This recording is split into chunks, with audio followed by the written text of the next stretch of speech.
Hello বন্ধুরা, আশা করি সকলে ভালো আছেন। তো থাম্বনেল দেখেই বুঝে গেছেন আজকে আমি আপনাদের জন্য কি বিষয়ে ভিডিও নিয়ে এসেছি। তো বেশি কথা না বাড়িয়ে চলেন ভিডিওটি শুরু করা যাক। তো প্রথমেই বলে রাখি, পিএলপি ফাইলটি ডাউনলোড করতে হলে আপনাকে অবশ্যই 4 সংখ্যার একটি পাসওয়ার্ড লাগবে, আর এই পাসওয়ার্ডটা আমি ভিডিওর যে কোনো অংশে দিয়ে দিব।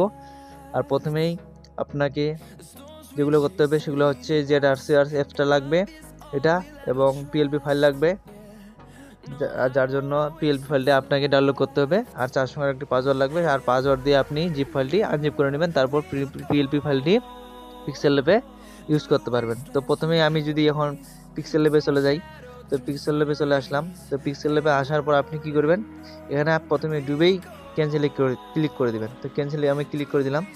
তো ক্যান্সেলে ক্লিক করে তারপর আপনাকে এখানে কোনো কিছু করতে হবে না। আপনি কি করবেন, উপরে দেখেন থ্রি ডট, এখানে থ্রি ডটে ক্লিক করে দেবেন। তো থ্রি ডটে ক্লিক করে দেওয়ার পর আপনি কি করবেন, দেখেন এখানে লেখা আছে যে ওপেন পিএলপি ফাইল, এখানে একবার ক্লিক করে দেবেন। তো ওপেন পিএলপি ফাইলের উপর ক্লিক করে দেওয়ার পর আপনি এদিকে দেখেন পিএলপি লেখা আছে, এখানে ক্লিক করে দেবেন। তো পিএলপি লেখা থাকার পর আপনার যেখানে পিএলপি ফাইলটি থাকবে সেখান থেকে আপনি সেই ফোল্ডারে চলে যাবেন। তো এখানে আমার যেহেতু এই ফোল্ডারে আছে, আমি এখানে চলে আসলাম। তো এখানে আসার পর আমি কি করব, এখন পিএলপি ফাইলটার উপর একবার চাপ দিয়ে দেবো। তো দেখেন একবার ক্লিক দেওয়ার পর এখানে লেখা আছে ওপেন অনলি, তারপর লেখা আছে এখানে যে ওপেন অ্যান্ড অ্যাড। আপনি কি করবেন, এখান থেকে এই অপশনটাতে ক্লিক করে দেবেন, ওপেন অ্যান্ড অ্যাড। এখানে ক্লিক করে দিলাম। তো ক্লিক করে দেওয়ার পর আপনি কিন্তু একটা ফাঁকা জায়গায় ক্লিক করে দেবেন। তো দেখেন এখানে আমার পিএলপি ফাইলটা চলে আসলো।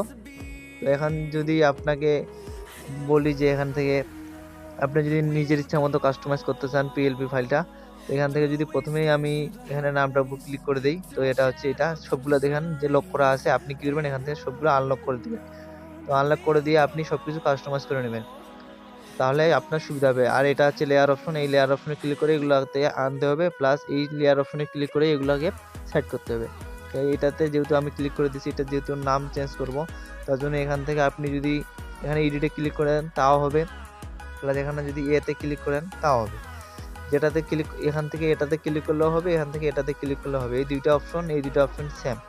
আমি যদি এখানে এডিটে ক্লিক করে দিলাম, তো এডিটে ক্লিক করে দেওয়ার পর আপনি যদি প্রথমে এখান থেকে নামটা চেঞ্জ করি, তো দেখেন নামটা চেঞ্জ করলাম। তো এখান থেকে যদি যে কোনো একটা নাম দেই, যেমন কি দিলাম, ইউটিউব।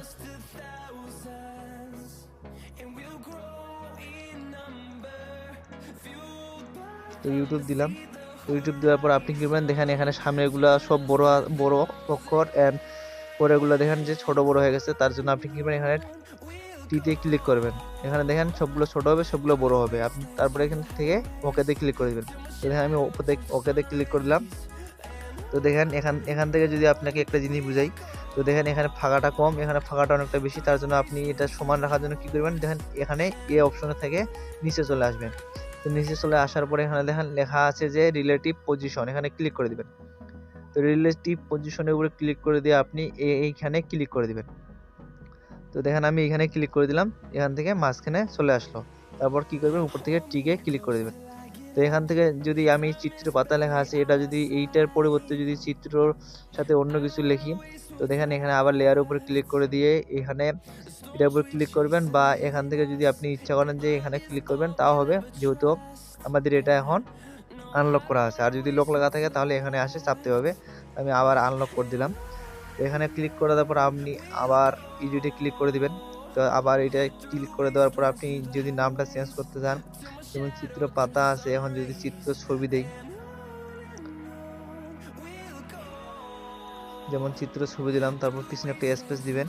তো ডানে ক্লিক করে দিয়ে উপরে ওকেতে ক্লিক করে দিবেন। তো চিত্র ছবি দেওয়ার পর আপনি কি করবেন, একটা জিনিস খেয়াল করবেন, এখন যে আগে এখানে ছিল এটা, এখান থেকে এখানে আনতে হবে। তার জন্য প্রথমেই আপনাকে কি করতে হবে, এখানে পজিশনটা ঠিক করে নিতে হবে।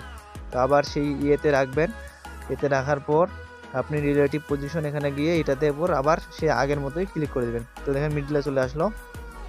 তো আসার পর এখান থেকে টিক মার্কে আবার ক্লিক করে দেবেন।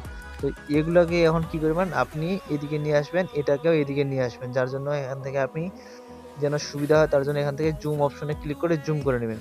তো দেখেন আমি এখান থেকে জুম করে নিচ্ছি। তো জুম করে নেওয়ার পর আপনি কি করবেন, এটার উপর ক্লিক করে দেবেন। তো তো ক্লিক করে দেওয়ার পর আপনি এটা যেহেতু ইমেজ আমাদের, তো ইমেজ তার জন্য এখানে সেটিংয়ে ক্লিক করে দেবেন। এই অপশনে ক্লিক করে দেওয়ার পর আপনি সেই আগের মতো নিচে চলে আসবেন এবং পজিশন দেখেন এখানে লেখা আছে, পজিশনে ক্লিক করলেও আপনি এদিক থেকে এদিকে নিয়ে যেতে পারবেন। তো দেখেন এখানে যাচ্ছে, আপনি যদি হাত দিয়ে নিয়ে যেতে চান তাও হবে। তো দেখেন এখান থেকে এখানে এটা হয়ে গেল। তারপর উপরে টিক মার্কে ক্লিক করে দিয়ে আবার এখানে ক্লিক করে দিবেন, জুমের এখানে ক্লিক করে দিয়ে আপনার সেই যেটা সুবিধা হয় সেটা চলে যাবে। তো দেখেন এটা যেহেতু এখন করতে হবে, তার জন্য আমি এটাতে উপর ক্লিক করে দিচ্ছি। তো তারপরে এদিকে নিয়ে যাচ্ছি। তো দেখেন নিয়ে গেলাম, আবার জুমে ক্লিক করে দিয়ে আনজুম করে নেবেন। তো দেখেন এখানে হয়ে গেছে। তো চিত্র পাতা, চিত্র ছবি দেখেন এভাবে কাস্টমাইজ করলে আপনি আপনার ইচ্ছা মতো লোগো ক্রিয়েট করতে পারবেন। তো এখন এখান থেকে যদি আপনি সেভ দিতে চান, তার জন্য আপনাকে কি করতে হবে, যে এখানে সাইডে অপশন আছে, এই অপশনটাতে ক্লিক করে দিবেন। তো অপশনটা ক্লিক করে দেওয়ার পর আপনি কি করবেন, এখানে লেখা আছে যে ট্রান্সফার, এখানে ক্লিক করে দিবেন। তো ক্লিক করে দেওয়ার পর আপনি এখানে যদি সেভে ক্লিক করেন, এখান থেকে সেভে ক্লিক করে দেওয়ার পর সেভ এস ইমেজ এখানে ক্লিক করে দিবেন। তারপর এখান থেকে ডিফল্ট থাকবে, এখান থেকে আপনি কি করবেন, ভেরি হাই এর নিচে দেখেন আরেকটা অপশন আছে আলট্রাতে ক্লিক করে দিবেন এবং এখানে দেখেন পিএনজি দুইটা অপশন থাকবে, জেপিজি পিএনজি, আপনি পিএনজি করবেন আর আলট্রা করবেন। তারপরে সেভ টু গ্যালারিতে ক্লিক করবেন, তাহলে সেভ হয়ে যাবে। এখন আরেকটা জিনিস যদি আপনাকে শিখাই এখন, সেটা হচ্ছে এটার রং প্লাস এদিকে যদি আমি ব্যাকগ্রাউন্ডটা নিয়ে আসি, তো এটার যদি রং পাল্টাতে চান আপনি কি করবেন, এতে ক্লিক করবেন, যেহেতু এটা ফন্ট। তো এতে ক্লিক করে দেওয়ার পর আপনি কি করবেন, নিচে দেখেন নিচে চলে যাবেন এর থেকে। তো এখানে লেখা আছে কালারে গিয়ে আপনি যে কোনো কালার দিতে পারবেন। এখানে এই কালার দিচ্ছি আমি, দেখেন কালার চেঞ্জ হচ্ছে। আপনি এভাবে কালার যে কোনো দিতে পারবেন, আপনার ইচ্ছা মতো কাস্টমাইজ করতে পারবেন। নিচে দেখেন গ্রেডিং, এখান থেকে আপনি নিজের ইচ্ছা মতো কাস্টমাইজ করতে পারবেন কালার। যেহেতু আমার এটা দেওয়া ছিল আমি এটাই দিলাম। তো এইভাবে আপনারা আপনাদের ইচ্ছা মতো colour plus font plus design আপনারা নিজের ইচ্ছা মতো কাস্টমাইজ করে নিতে পারবেন। তো ধন্যবাদ এতক্ষণ ভিডিওটি দেখার জন্য। ভিডিওটি ভালো লাগলে অবশ্যই লাইক, কমেন্ট এবং সাবস্ক্রাইব করতে ভুলবেন না। ধন্যবাদ।